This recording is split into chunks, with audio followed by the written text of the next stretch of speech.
ईमानदारी साहब की ताकत कहां चली गई जब इसी मुल्क के बॉर्डर से लगता हुआ एक मुल्क है चीन,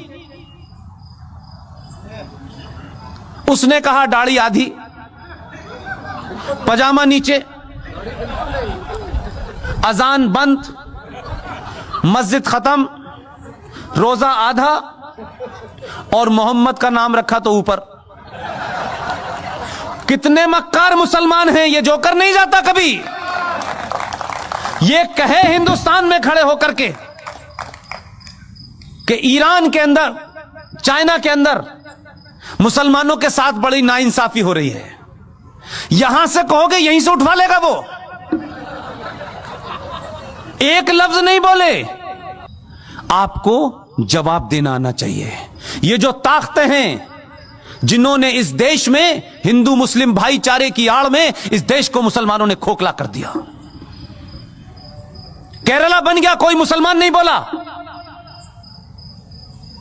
एक अखलाक के साथ चंद गुंडों ने, चंद बदमाशों ने, चंद बेवकूफ लोगों ने र्यूमर के चलते या किसी गलत फहमी के चलते या थोड़ी देर के लिए मान लें किसी सही फहमी के चलते भी उसकी हत्या कर दी। इस देश की मेजॉरिटी ने कहा यह गलत है, उसको सजा हुई, वो जेल में है। बेईमान मुसलमानों, मक्कार, कितने बौने और कितने छोटे हो तुमने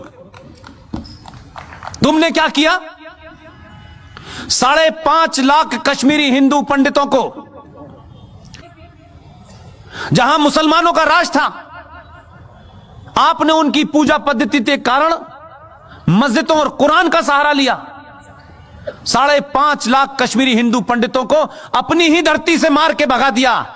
हिंदुस्तान में एक भी मुसलमान, दाढ़ी वाला और बेदाढ़ी वाला, लिबरल, मॉडर्न, बॉलीवुड से लेकर के आसाम तक एक भी मक्कार मुसलमान नहीं निकला जिसने यह कहा हो कि भारत की धरती के ऊपर यह कैसे हो सकता है, कैसे इन कश्मीरी पंडितों को मारा गया, इनका कसूर क्या था, यह बताओ। एक नहीं खड़ा हुआ, चुपचाप हो गए, यह होने दिया। लेकिन बार बार बीच में निकल में आते हमारे साथ बड़ी ज्यादती हो रही है, अभी तो शुरू हुई है। इसलिए मैं बार बार कहता हूं, आप अपने फंडों को क्लियर रखें, किसी गफलत के शिकार ना हो। ये जो इस्लामिक आतंकवाद इस देश में है, जिसे कॉन्स्टिट्यूशनली, सोशली, पॉलिटिकली इस देश में बढ़ावा दिया गया है, ये जो घर वापसी आप कहते हैं, घर वापसी तो होनी चाहिए, लेकिन ये वो घर वाली वापसी जिसमें आप बिजी हो, उसमें मैं बिजी नहीं हूं। ये घर वापसी 1947 से होना शुरू हो गई है। अभी 35 पे 370 गया है, मंदिर वापस आया है। अभी काशी भी लेना है, मथुरा भी लेना है। इसके बाद में यूनिफॉर्म सिविल कोड भी आना है। इसके बाद में एंटी कन्वर्जन भी आना है कि जिनकी किताब ये कहती है कन्वर्ट करो, उनका दिल भर जाए। इस बार इतना कन्वर्ट करेंगे, चिंता मत कीजिएगा।